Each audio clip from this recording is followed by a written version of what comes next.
سب سے پہلے تو نورین نیازی عمران خان صاحب کی بہن ہے، ان کا ایک سٹیٹمنٹ آیا ہوا ہے اور اس سٹیٹمنٹ کے اوپر پاکستان میں آگ لگی ہوئی. بہت سارے ٹاؤٹس اور بہت سارے وہ لوگ جو ملٹری اسٹیبلشمنٹ کے لیے کام کرتے ہیں انہوں نے شور مچا دیا، جناب بہت بڑی غداری ہو گئی، بہت بڑی زیادتی ہو گئی، اب جناب نہیں چھوڑنا چاہیے ان کو، عمران خان کے خاندان کو بھی نہیں چھوڑنا چاہیے.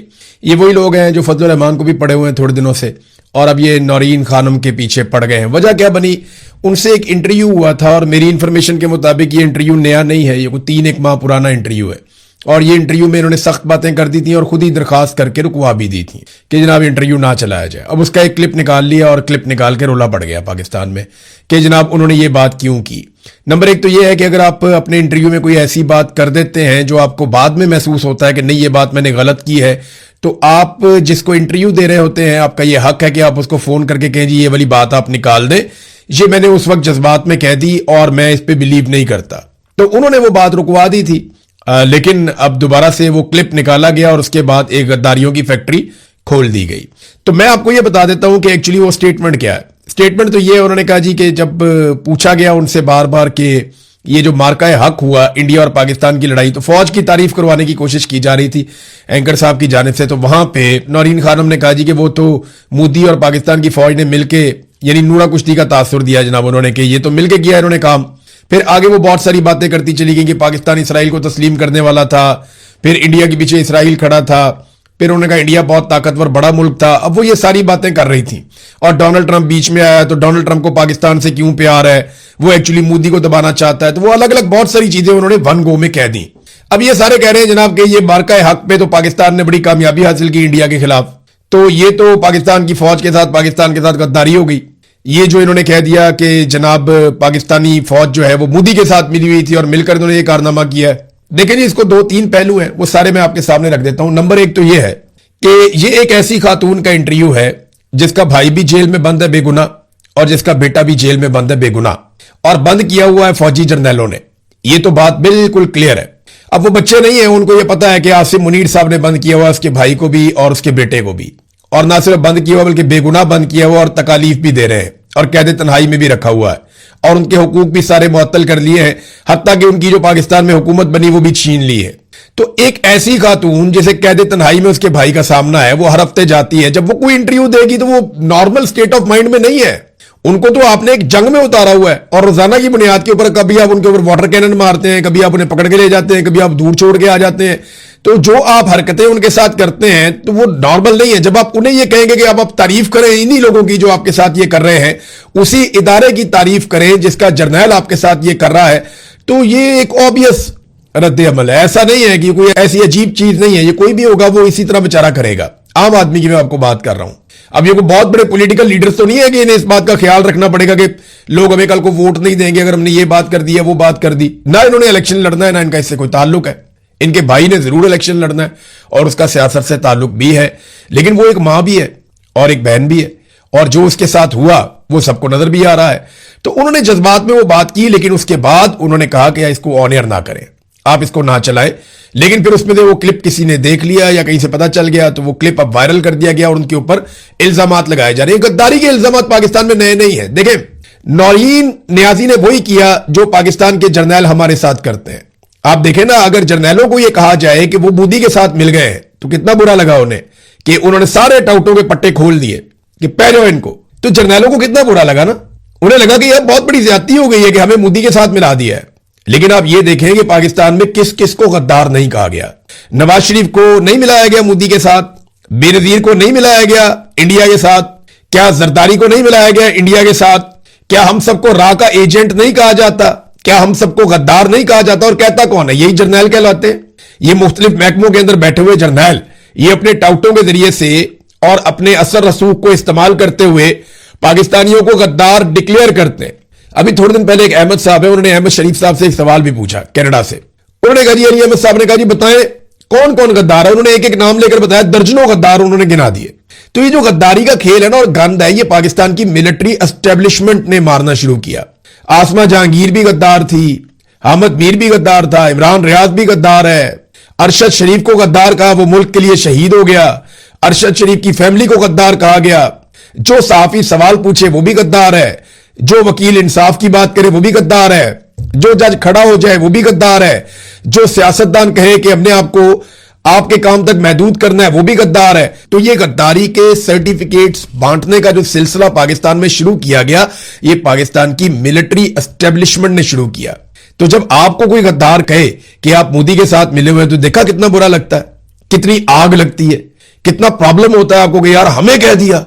भैया आपने पूरी कौम को गद्दार बना दिया, आपने सारे बलोचों को गद्दार बना दिया, आपने सारे बंगालियों को गद्दार बना दिया, आपने सारे कबाइलियों को गद्दार बना दिया, आपने सारे पंजाबी सवाल उठाने वालों को गद्दार बना दिया, आज आपने पूरे कश्मीर को गद्दार बना दिया, आपने तो पूरी महाजर कौम को गद्दार बना दिया था। हर एक को आपने गद्दार बनाया। सोचे उनके दिलों पे कितनी छुरियां चलती होंगी, उन्हें कितनी तकलीफ होती होगी कि आपको एक जुमले से इतनी तकलीफ पहुंची है। तो जो आपने आग लगाई है ना, वो आपके घर तक तो आनी थी, और ये भी और ज्यादा आएगी। लोग ये कहेंगे कि आपने पाकिस्तान के साथ गद्दारी किया, आपने पाकिस्तान को तोड़ा, आपने बार बार पाकिस्तान का आइन तोड़ा। असल में गद्दार कौन है पता है आपको? ये नौरीन नियाजी अपने एक स्टेटमेंट से गद्दार नहीं हो जाएगी। गद्दार वो है जिसने आइन तोड़ा और आइन के अंदर लिखा हुआ है कि वो गद्दार है। गद्दार वो चारों डिक्टेटर है और उनके बाद आने वाले फौजी जर्नैल हैं जिन्होंने बार बार आइन की खिलाफ वर्जी की। आसिम मुनीर साहब ने कितनी दफा आइन तोड़ा पता है आपको? ताकत के बलबूते के ऊपर कैसे आइन तोड़ा पता है आपको? जानते हैं आप किस तरह इलेक्शन पाकिस्तान में नहीं होने दिए गए, कैसे पूरा इलेक्शन एक चोरी कर दिया गया? यह है गद्दारी। तो गद्दारी के सर्टिफिकेट जो आप लोगों को बांटते थे अब वापस आए हैं, तो बहुत तकलीफ हो रही है। मैं इत्तफाक नहीं करता जो बात नौरीन नियाजी ने की, लेकिन एक लम्हे के लिए आप नौरीन नियाजी की जगह पे अपने आप को रखें कि आपका बेटा और आपका भाई दोनों बेगुनाह जेल में बंद हैं और फौजी जर्नैल ने बंद किए हुए हैं, और ना सिर्फ बंद किए हुए हैं बल्कि उनको तकलीफ भी दे रहा है, कैद तन्हाई में रखा हुआ, और वो बेगुनाह है। और आपकी बेबसी, आप कुछ भी नहीं कर सकते। उस वक्त कोई आपके सामने माइक लेकर आए और आकर कहे जिन्होंने तुम्हारे भाई को और बच्चे को बंद किया उनकी तारीफें करो, तो वो कर सकता है? आपसे भी नहीं होगा, ये किसी से नहीं होगा। ये इमरान खान का ही बहुत बड़ा दिल है, वो जो कहता है कि मुल्क भी मेरा, फौज भी मेरी है। हालांकि जर्नैलों ने इमरान खान को सारा कुछ किया, उनकी हुकूमत गिराई, उनके साथ ज्यादती की, लेकिन इसके बावजूद इमरान खान ये कहता है कि मुल्क भी मेरा है, फौज भी मेरी है। और किसी को थोड़ी सी भी अकल होना तो इससे फायदा उठा ले। नाज़रीन, इमरान खान साहब की मुलाकातों का जो केस है वो सुप्रीम कोर्ट ऑफ पाकिस्तान में लग गया, और इसकी तफसीलात यहां मेरे पास मौजूद हैं। इमरान खान की बहन उज़्मा खान ने यह केस किया हुआ है, और 3 रुकनी बेंच 20 जुलाई को इस केस की समाअत करेगा, यानी मंडे वाले दिन। और उम्मीद है कि शायद इमरान खान साहब की मुलाकात का कोई रास्ता खुल जाए, क्योंकि इसमें अदालत ने गुज़िश्ता समाअत पर सुप्रिंटेंडेंट अडियाला जेल और एडवोकेट जनरल इस्लामाबाद से जवाब तलब किया था। अब देखें जवाब आता क्या है, और उसके बाद सुप्रीम कोर्ट किस किस्म का ऑर्डर देती है कि ठीक है जी, अब आप इमरान खान साहब से मुलाकात करवाएं उनकी फैमिली की। उनकी फैमिली ये कहती है कि हमें इस बात का खदशा है कि इमरान खान के साथ जरूर कुछ ऐसा किया जा रहा है कि हमारी उनसे मुलाकात रोकी हुई है। यानी अगर हम मिलेंगे तो हमें आइडिया हो जाएगा कि इमरान खान के साथ क्या किया जा रहा है, या वो हमें बताएंगे कि क्या सूरत हाल है इस वक्त। तो कुछ ऐसा छुपाया जरूर जा रहा है जिसे जानना हमारा हक है, तो हमारी इमरान खान से मुलाकात करवाई जाए। मौलाना फजलुर रहमान साहब के एक भाई हैं, मौलाना अताउर रहमान साहब। पाकिस्तान में मुझे लगता है उन्हें सबसे ज्यादा जल्दी है कि वो फजलुर रहमान साहब गिरफ्तार हो जाए, या फजलुर रहमान साहब जो हैं उनके ऊपर मुकदमा दर्ज हो जाए।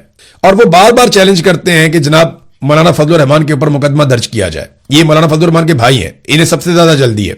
शायद वो चाहते हैं कि मौलाना साहब जल्दी जल्दी हीरो बन जाएं, या वो चाहते हैं कि वो बेनिफिशियरी बन जाएं, फटाफट मौलाना साहब भी पुरचे हो जाएं, नायल हो जाएं, अंदर हो जाएं। देखिए उन्होंने कहा क्या, उन्होंने कहा जी मौलाना के खिलाफ किसी ने क्या पर्चा देना है, क्योंकि मौलाना के पास चपेड़े खाने वाले नहीं बल्कि मारने वाले कारकुन है। ये तो जब आपकी लड़ाई होगी तो पता चलेगा। तहरीक लब्बैक वाले भी यही कहते थे, तहरीक लब्बैक वाले भी ये कहते थे कि जनाब वो पता नहीं नाचन वाले कह के और पता नहीं क्या कुछ कह के पीटीआई वालों को चिढ़वाते थे, और बड़े बड़े बोल बोलते थे, बहुत अजीब अजीब बातें करते थे। लेकिन जब गोली चली तो उसके बाद उनके मुझे जो फोन आ रहे थे, मेरे पास आज भी उनके ऑडियो मैसेजेस मेरे पास आज भी रिकॉर्ड पड़े हैं कि क्या हालत हो रही थी, चारों तरफ से गोली चल रही थी। तो अताउर रहमान साहब, आपको आइडिया भी नहीं है कि ये रियासत कैसे कुचलती है इंसानों को, क्योंकि आप रियासत के साथ मिलकर हमेशा खेले हैं, आप हमेशा गुडी गुडी खेले हैं, आप हमेशा एस्टेब्लिशमेंट के साथ रहे हैं, आपने हमेशा नरम बिस्तरों पे अपनी नींद पूरी की है, तो आपको आइडिया नहीं है कि सख्ती क्या होती है। वो तहरीक लब्बैक वालों से पूछ ले, आपको वो मशवरा दे देंगे। फिर वो कहते हैं इमरान खान के दौर में नैब ने नोटिस भेजा था फजलुर रहमान को। फजलुर रहमान ने कहा कि हम कोर कमांडर पेशावर के दफ्तर की तरफ मार्च करेंगे, तो उसी शाम नैब की वजाहत आ गई कि हमने कोई नोटिस नहीं भेजा। अब वो बार बार चैलेंज कर रहे हैं जनाब देव पर्चा। मुझे लगता है उन्हें जल्दी है मकबूल होने की, जल्दी है हीरो बनने की और उन्हें लगता है कि एस्टेब्लिशमेंट के खिलाफ बोल बाल के वो हीरो बन जाएंगे। देखिए ये बात तो सबको समझ आ गई, तहरीक चलाओ, एस्टेब्लिशमेंट के खिलाफ हो जाओ और उसके नतीजे में कुछ ना कुछ आपको मिल जाता है, कुछ ना कुछ मकबूलियत आपके हिस्से में आ जाती है। जैसा कि अब अली अहमद कुर्द साहब को वकला तहरीक की सरबराही दे दी गई है और उन्होंने कहा जी ठीक है मैं इसे कबूल करता हूं, लेकिन मेरे ख्याल छुट्टियों के बाद अब ये वकला तहरीक चलाएंगे, यानी पहले छुट्टियां गुजारेंगे और उसके बाद तहरीक चलाएंगे। तहरीकें ऐसे नहीं चलती होती, वकला तहरीक अगर चलनी होती तो पहले चल जाती। माजी में जो वकला तहरीकें चली हैं उसके पीछे पीपल्स पार्टी और पीएमएलएन ने और दीगर लोगों ने बहुत बड़ी बड़ी फंडिंग की थी, बहुत सारा पैसा वकला को दिया गया था और उसके अलावा मिलिट्री एस्टेब्लिशमेंट के अंदर से वकला की तहरीक को सपोर्ट किया गया था मुशर्रफ के खिलाफ, तो तभी वकला तहरीक जो है वो कामयाब हुई थी। अगर वकला तहरीक के पीछे एस्टेब्लिशमेंट या आलमी एस्टेब्लिशमेंट या पैसा खड़ा हुआ ना होता तो वकला तहरीक कभी भी कामयाब ना होती। ये वकीलों ने खुद से कभी कोई तहरीक बना के कामयाब नहीं की, मैंने तो नहीं देखी। मैंने तो एक ही बड़ी तहरीक देखी है, उस तहरीक के अंदर इन्हें एस्टेब्लिशमेंट की भी हमायत थी, सियासी जमातों की भी हमायत थी और कुली फंडिंग थी। तो आप देखते हैं कि बगैर फंडिंग के और बगैर एस्टेब्लिशमेंट की हमायत के पाकिस्तान के वकला कैसे खड़े होते हैं। जो खड़े होते हैं वो जेल चले जाते हैं। इंतजार पर जूता देखे उन्होंने जबरी तौर पर लापता कर दिया था। फिर आप देखें अभी रजी ताहिर साहब तो आ गए हैं, अहमद फरहाद साहब अभी तक बंद है, कैद हैं। ये लोग हैं ना जो खड़े हो जाते हैं। ईमान मजारी, मारंग बलोच, हादी अली चट्टा, ये कौन लोग हैं? ये वो लोग हैं जो खड़े हैं और वकला हैं और ये हार मानने के लिए तैयार नहीं है, जेलों में बंद है। तो अगर जब अली अहमद कुर्द साहब पूरी ताकत के साथ खड़े होंगे तो वो भी किसी जेल के अंदर बंद होंगे। ये वकला को कम से कम भी 10-15 हजार वकील कुर्बान करना पड़ेगा, जेलों के अंदर बंद करवाना पड़ेगा, फिर जाके कोई वकला तहरीक चलेगी। अदरवाइज मुझे वो चलती हुई दिखाई नहीं दे रही। नाज़रीन, कश्मीरियों ने अपनी लिस्टें जारी कर दी हैं। ज्वाइंट अवामी एक्शन कमेटी ने यह काम वैसे पाकिस्तान तहरीक इंसाफ को भी करना चाहिए था, आज तक नहीं कर पाई। इतनी बड़ी पॉलिटिकल पार्टी है कि हमारे कौन कौन लोग शहीद हुए, किस तरह का डाटा आना चाहिए। डाटा देखिए उन्होंने कैसे जबरदस्त तरीके से, जो ज्वाइंट अवामी एक्शन कमेटी है उन्होंने 42 शोधा का डाटा जारी किया अपने, और इसी दौरान में सब कुछ हुआ। उन्होंने कहा जी कि 11 लोग हमारे रावला कोट में शहीद किए गए, उन सबके नाम लिखे, आगे तारीखें लिखी कि जनाब इस तारीख को फलां फलां जगह पे हमारे लोगों को शहीद किया गया। ये रावला कोट का सारा इन्होंने डाटा दे दिया। बाग के अंदर 4 शोहदा हैं, रावला कोट में 11 शोहदा हैं, कोटली के अंदर 10 शोहदा हैं। मैंने आपको बताया था ना कोटली में बहुत खौफनाक इंसिडेंट हुआ। ये 9 जून को जो वाकया हुआ था, ये लगभग सारे लोग उसी तारीख को शहीद हो गए थे, 10 लोग, और ये 9 जून के ही सारे शोहदा हैं कोटली के। उसके बाद मीरपुर, यहां पे भी 4 लोग शहीद हुए हैं, पुलंदरी में 4 लोग शहीद हुए हैं, और हल्का बलोच यहां पे 9 लोग शहीद हुए और ये हाल ही में शहीद हुए। ये जो आखिरी एक लड़ाई हुई थी, मैंने आपको बताया था, बड़ी खौफनाक लड़ाई हुई, वहां पे सिक्योरिटी फोर्सेस घेरे में आ गई थी, उसके बाद मसाजिद में ऐलान करके वहां से निकले हैं। तो ये 14 जुलाई का वाकया था, तो यहां पे भी 9 लोग शहीद हुए। तो टोटल उन्होंने जो नाम बताए हैं, 42 अफराद के बाकायदा नाम जारी किए गए हैं कि ये लोग हमारे शहीद हो गए। अभी इंतजार कर रही है ज्वाइंट अवामी एक्शन कमेटी, 4 दिन बाकी है, जो टाइम उनसे मांगा गया था 1 हफ्ते का, वो 4 दिन मुकम्मल होने के बाद फिर वो बताएंगे कि उनका अगला लायामल क्या है। नाज़रीन, पाकिस्तान में ये जो एक नया खेल खेला गया है ना पेट्रोलियम मसनूआत के हवाले से, कि जी हम अब रोजाना की बुनियाद के ऊपर इसकी कीमत बढ़ाएंगे, तो इस फार्मूले के पीछे असल बात क्या है वो मुझे एक सोर्स ने बताई। उन्होंने कहा जी असल में हो ये रहा था कि इकट्ठी 15 रुपए 20 रुपए कीमत बढ़ानी पड़नी थी हमें, 30 रुपए 50 रुपए भी बढ़ानी पड़ सकती है हमें। तो जब इकट्ठी कीमत बढ़ाते हैं ना तो उससे अवाम के अंदर बड़ा नेगेटिव इंपैक्ट जाता है, फिर कम हम कर नहीं पाते, क्योंकि पाकिस्तान में आसान तरीका ये नजर आ गया है कि आप लोगों की जेबें काटें पेट्रोल में से, और वो जो जेबें आप काटें उससे आप अपना जो शॉर्टफॉल है उसे कवर करने की कोशिश करें, लेकिन वो हो नहीं रहा। अब मामला ये है कि ये रोजाना की बुनियाद पे जब करेंगे ना तो 2, 3, 4 रुपए बढ़ा दिया करेंगे, 2 रुपए बढ़ा लिया, 3 रुपए बढ़ा लिया, 4 रुपए बढ़ा लिया। तो जब आप 2 हफ्ते के बाद उसको मल्टीप्लाई करेंगे तो आपको पता चलेगा कि 2 हफ्ते में लगभग 30 रुपए 40 रुपए 50 रुपए पेट्रोल की कीमत बढ़ गई है। लेकिन क्योंकि वो रोजाना 2-3 रुपए करके बढ़ी होगी तो किसी को महसूस भी नहीं होगा। तो ये है जनाब नया फॉर्मूला कि गैर महसूस तरीके से पेट्रोलियम मसनूआत की कीमतों में इजाफा किया जाए, और कभी भी ये खबर ना चले। तो हम एक और काम करते हैं ना, जितनी कीमत बढ़ेगी हम 10 दिन के बाद इकट्ठा रिपोर्ट कर देंगे कि जनाब पिछले 10 दिनों में पेट्रोलियम मसनूआत की कीमतें इतनी बढ़ गई, पिछले 1 हफ्ते में पेट्रोलियम मसनूआत की कीमतें इतनी बढ़ गई। तो खबर इस तरह दे लेंगे। ये हुकूमत जो मर्जी कर ले, इनके पास सोशल मीडिया का कोई तोड़ नहीं है। ये नहीं समझ सकते जो इनके साथ हो रही है और जो इनके साथ होने वाली है। ये अपनी कब्र खुद खोद रहे हैं, अपनी सियासी कब्र खोद रहे हैं, और ये सारे उसके अंदर दफन हो जाएंगे, हमें दिखाई दे रहा है। पाकिस्तान ने पिछले माली साल में कितना कर्जा लिया, इसके हवाले से एक रिकॉर्ड आ गया हमारे पास। एक तो जो चाइना से पाकिस्तान ने कर्जा लिया है, जो 2025-26 के बीच में जो माली साल था उसमें जो कर्जा लिया, एक साल में। तो चाइना से 16.2 अरब डॉलर के कर्जे पाकिस्तान ने लिए। अब ये इसमें रीशेड्यूल भी है और 1.7 अरब की रीफाइनेंसिंग भी है, और पाकिस्तान ने 16.2 अरब डॉलर के बैरूनी कर्जे हासिल किए हैं गुज़िश्ता एक साल के अंदर। अब आप अंदाजा कर लें कि इतनी बड़ी मिकदार में जब आप कर्जे हासिल करते हैं तो पाकिस्तान की इकोनॉमी कहां खड़ी होगी। और गुज़िश्ता माली साल में जो टोटल कर्जा लिया वो 27.2 अरब डॉलर के गैर मुल्की कर्जे पाकिस्तान ने हासिल किए, जिनमें चीन और सऊदी अरब के 9 अरब डॉलर के रोल ओवर्स भी शामिल हैं। इन कर्जों का बड़ा हिस्सा बजट, पुराने कर्जों की अदायगी और ज़र मुबादला के ज़खायर बरकरार रखने में खर्च हुआ। यानी कोई तरक्याती मंसूबा इन कर्जों से नहीं चला। यानी आप कर्जा लेते हैं ना, मुल्क को तरक्की देते हैं, जो तरक्की देते हैं उसमें से पैसे निकलते हैं, फिर आप कर्जा वापस कर देते हैं, वो चक्कर नहीं है। यानी एक आम आदमी, एक आम दुकानदार भी कर्जा लेता है तो वो कारोबार करता है, उससे पैसे बनाता है, कर्जा वापस उतारता है, मुनाफा अपने पास रखता है, अपने कारोबार को बड़ा करता है। तो मुल्क भी ऐसे ही करते हैं। लेकिन हमने कर्जा जो लिया वो कर्जे उतारने के लिए लिया, या ज़र मुबादला के ज़खायर को मुस्तहकम रखने के लिए लिया, या डॉलर को कंट्रोल करने के लिए लिया। तो हमने जो कर्जा लिया उसका सिर्फ 13% हमने तरक्याती मंसूबों पे खर्च किया, और 13% भी आपको पता है आधा चला जाएगा कमीशनों के अंदर। तो पाकिस्तानियों पे क्या लगा? 5 से 6%, 7%। तो जितना पाकिस्तानियों के नाम के ऊपर कर्जा लिया गया उसका 10% भी पाकिस्तानियों के ऊपर खर्च नहीं किया गया, इनकी नलायकियों के ऊपर खर्च हुआ। तो ये नादरीन इस वक्त सिचुएशन है। अब आज जो बड़ी खबर है, ईरानी सफीर का एक स्टेटमेंट आया, और प्रॉब्लम यह है कि जंगबंदी खत्म हो गई अमेरिका और ईरान के बीच में। अमेरिका आपने हुर्मुज़ को जबरदस्ती खोलना चाहता है, ईरान उसके ऊपर रद्द-ए-अमल देता है, फिर अमेरिका ईरान के ऊपर अटैक करता है।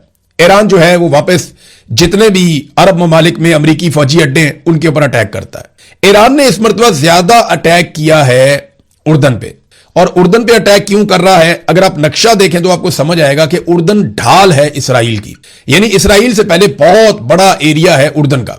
इसराइल जो भी मिसाइल पहुंचता है या जो भी ड्रोन इसराइल में पहुंचता है वो उर्दन से होकर पहुंचता है, और उर्दन की फिजा के अंदर 70%, 60% वो मिसाइल या ड्रोन तबाह कर दिए जाते हैं जो इसराइल के लिए जा रहे होते हैं।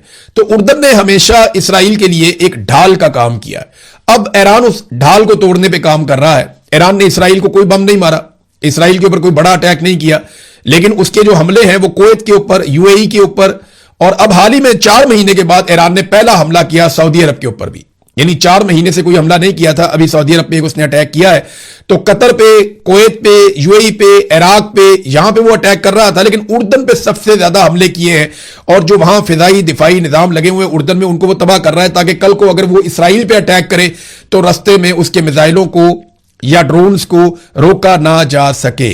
अब जो ईरानी सफीर हैं पाकिस्तान में वो क्या कहते हैं कि पाकिस्तान की जो चंद माह की सालसी है ये 14 नकात पर मुश्तमिल एक याददाश्त थी, और इस पर इत्तफाक हुआ था। फैसला किया गया था कि मुज़ाकरात 6 माह बाद दोबारा शुरू किए जाएंगे। ताहम अमेरिका ने इस मफाहमत की याददाश्त की शराइत के बरक्स